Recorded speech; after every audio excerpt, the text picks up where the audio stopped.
मैं प्रारंभ करूं उसके पहले कर्णवीर सेना के संस्थापक स्वर्गीय लोकेंद्र सिंह काली जी,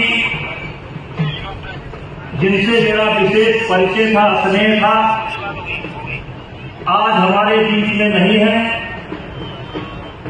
मैं अयोध्या की धरती से या उत्तर प्रदेश की धरती से की तरफ से मैं उनको श्रद्धांजलि अर्पित करता हूं और साथ ही साथ उनके बारे में एक पंक्ति कहना चाहता हूं।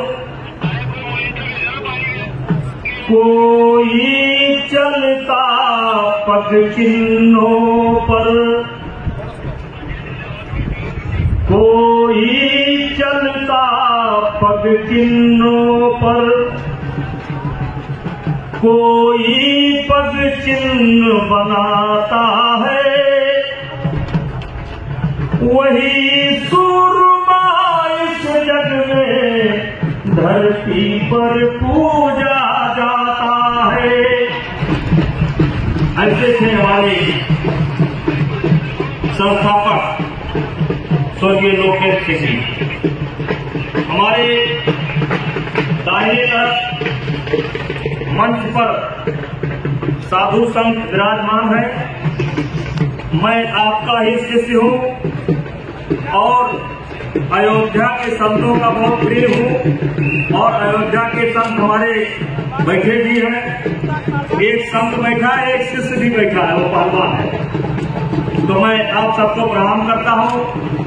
मंच पर बैठे हुए आप सभी राजस्थान से, मध्य प्रदेश से, उत्तर प्रदेश से जो भी श्रीमान पधारे हैं, सबको मैं प्रणाम करता हूं और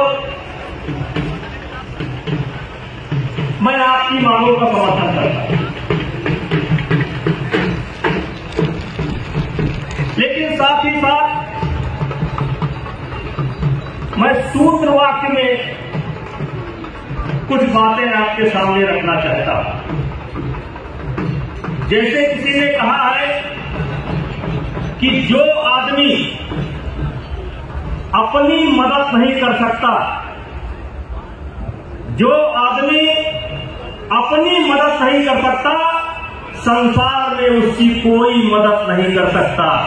इसलिए आपको अपनी मदद करनी है और अपनी मदद करने के लिए, अपने उत्थान के लिए आप यहां पर विराजमान हैं। ये आपका पहला कदम है, क्योंकि जो आदमी अपनी मदद नहीं कर सकता, संसार में उसकी कोई मदद नहीं कर सकता। दूसरा बंधु, विचार करने का समय है। बहुत वक्ता है, बोलेंगे, लेकिन संक्षेप में मैं अपनी बात रखना चाहता हूं कि हम कौन थे, क्या हो गए। आज ये भी विचार करने का समय है, हम कौन थे, क्या हो गए और क्या होंगे अभी। आओ मिलकर के विचारें ये समस्याएं सभी, हम कौन थे, क्या हो गए और क्या होंगे अभी। आओ मिलकर के विचारें ये समस्याएं सभी। यद्यपि हमें इतिहास अपना प्राप्त पूरा है नहीं, फिर भी हम कौन थे ये भी अधूरा है। ये महापंचायत किस लिए कि हम कौन थे, क्या हो गए और अभी क्या होंगे। और दूसरा, मैंने कहा कि मैं अपनी बात को सूत्र वाक्य में कहूंगा। हम कौन थे, क्या हो गए और क्या होंगे अभी। आओ मिलकर के विचारें ये समस्याएं सभी। यद्यपि हमें इतिहास अपना प्राप्त पूरा है नहीं, फिर भी हम कौन थे ये भी अधूरा है। ये महाराज जी लोग बैठे हैं। हमारी यात्रा शुरू होती है सतयुग से। हमारी यात्रा 6वीं शताब्दी से नहीं शुरू होती है और केवल 12वीं शताब्दी तक नहीं चलती है।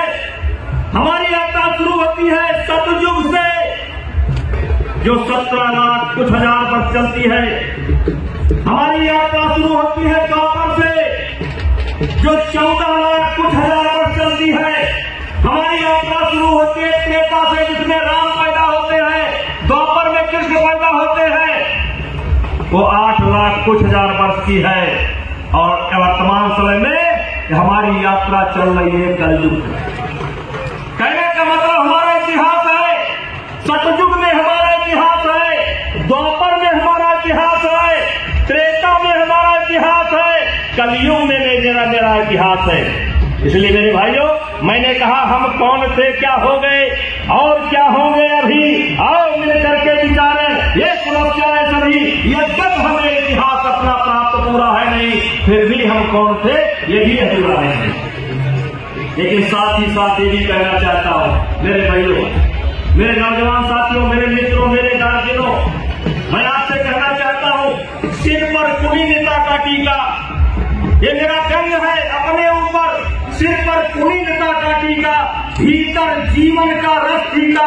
कुछ ऐसे भी नर होते हैं जो कुल को खाते और खोते हैं। यशस्वी पुरुष अपने ऊपर चलता नक्षत्र पुरुषों का धर, अपना बल दे जगाता है, सम्मान जगत से पाता है। इसलिए मेरे भाइयों, 6वीं शताब्दी और 12वीं शताब्दी की स्थिति अलग थी। उस समय की स्थिति अलग थी। हमें समय के साथ अपने आप को बदलना पड़ेगा, समय को पहचानना पड़ेगा, समय के साथ अपने आप को बदलना पड़ेगा।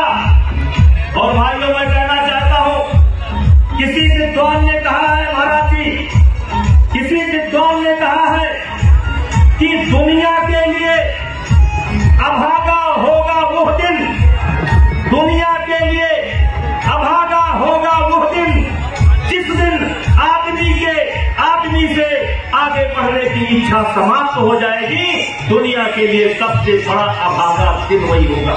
इसलिए मेरे भाइयों, हमें समय के साथ बदलना चाहिए, समय के साथ तालमेल मिला करके चलना चाहिए। बदली हुई परिस्थिति में हमारा क्या योगदान हो सकता है, बदली हुई परिस्थिति में हमारी आवश्यकता कहाँ है, उस आवश्यकता में हम कहाँ फिट बैठते हैं, इसको भी हमें देखना पड़ेगा। और मेरे भाइयों, एक कविता मैं कभी कभी पढ़ता हूं कि किससे मन की बात कहूं मैं, गुरुजी, किससे मन की बात कहूं मैं, सुनने को तैयार कौन है, फुर्सत किसको कितनी है, लगे हुए सब अपने अपने, सबको अपनी अपनी है, बनकर मूक मेघ सा कब तक बोलो बचा घास, और मैं किससे मन की बात करूं। मेरे भाइयों, दुनिया में कुछ करना है तो हमें अपने तरफ देखना पड़ेगा। आप चिंतन, आप संयम, अपने आप से बात करना पड़ेगा। हम कौन थे, क्या हो गए और क्या होंगे अभी, इसको मनन करना पड़ेगा, चिंतन करना पड़ेगा। और इसलिए समय के साथ हमको तालमेल बैठाना पड़ेगा और समय के साथ बदलना पड़ेगा। मेरे गुरुदेव, आप लोग बैठे हैं, मैं सूत्र वाक्य में कहना चाहता हूं, भगवान कृष्ण गीता में कहते हैं, मेरे नौजवानों हो सको तो सुन लो, भगवान कृष्ण गीता में कहते हैं, मैं ही सब कुछ हूं, मैं ही धरती हूं, मैं ही आकाश हूं, मैं ही जल हूं, मैं ही प्रलय हूं, मैं ही सब कुछ हूं, लेकिन मैं भी कर्म करता हूं, मैं ही कर्म करता हूं, मैं ही सब कुछ हूं, मैं ही बनाने वाला हूं, मैं ही बिगाड़ने वाला हूं, मैं ही अनंत हूं, मैं ही प्रकृत हूं, फिर भी मैं कर्म करता हूं। क्यों करता हूं कि कहीं मेरा अनुसरण करके लोग कर्म करना बंद ना कर दे, इसलिए मैं कर्म करता हूं। इसलिए मेरे भाइयों, हमें अपने अंदर भी देखना चाहिए, हम कौन थे, क्या हो गए और क्या होंगे अभी। कहीं न कहीं हम ढीले पड़े, कहीं न कहीं हम ढीले पड़े, कहीं न कहीं हमने अपनी पहचान गंवाने में कोई कसर नहीं छोड़ी है। इसलिए मैं आपसे कहना चाहता हूं, गोस्वामी तुलसीदास जी कहते हैं कि कर्म प्रधान विश्व रच रखा, जो जस करे सो तत् फल चाखा, और सकल पदार्थ है जगवाही, और कर्म नरपावत नहीं। तो मेरे क्षत्रिय समाज के बंधुओं, सबसे पहले आदर्श जागो और कर्म करना शुरू करो। कर्म करना, कर्म क्या होता है? कर्म जो आपके सामने है वही कर्म है। आपके माता पिता की सेवा करना ही आपका कर्म है। अपने बच्चों की पढ़ाई लिखाई कराना आपका कर्म है। अपने खेती बाड़ी को संभालना आपका कर्म है। किसी ने कहा है आरंभ बिगड़ा तो अंत बिगड़ जाएगा, आरंभ बिगड़ा तो अंत बिगड़ जाएगा। और आरंभ शुरू होता है अपने परिवार से। इसलिए मेरे भाइयों,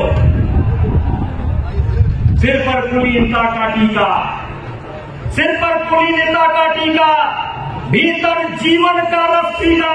कुछ ऐसे भी नर होते हैं कुल को खाते और खोते हैं। उसमें अपना नाम मत लिखाइए, उससे बाहर निकलिए।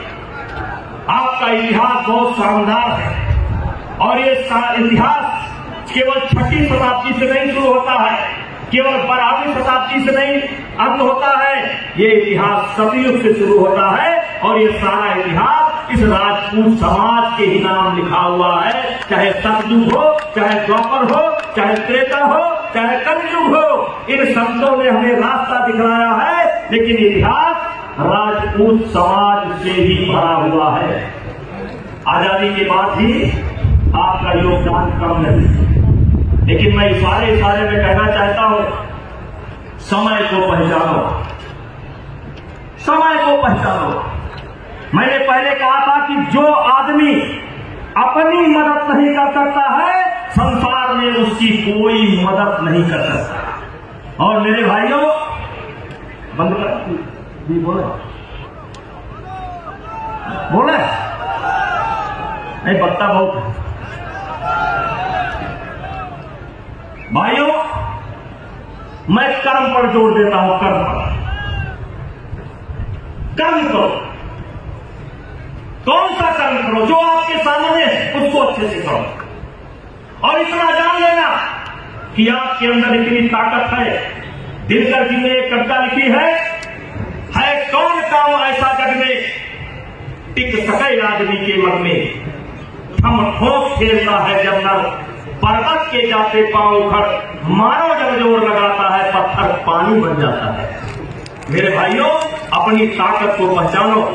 गुण बड़े एक से एक प्रखर है छिपे मानवों के भीतर, मेहंदी में जैसे लाली है, बर्फ का बीज उजियाली है, और बत्ती जो नहीं जलाता है रोशनी नहीं हो पाता है। मेरे भाइयों, पीसा जाता जब इच्छुदन गन्ना जब गोलू में डाला जाता है, पीसा जाता जब इच्छुदन झड़ती रस की धारा प्रचंड, मेहंदी सहती है जब प्रहार, बनती लवलाओं का सिंगार, और जब फूल पिरोए जाते हैं हम उनको गले लगाते हैं। मेरे मित्रों, दिनकर जी ने लिखा है, विशेष करके नौजवानों के लिए लाइन पढ़ रहा हूं, और ये लाइन इसलिए पढ़ रहा हूं कि मैं इस लाइन पर जिया हूं, मैं इस लाइन पर जिया हूं, और इस कविता की बदौलत यहां तक पहुंचा हूं, और इसलिए पढ़ना चाहता हूं।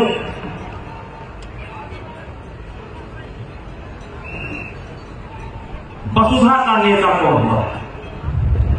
ध्यान से सुनिएगा, वसुधा का नेता कौन हुआ? धरती का नेता कौन हुआ?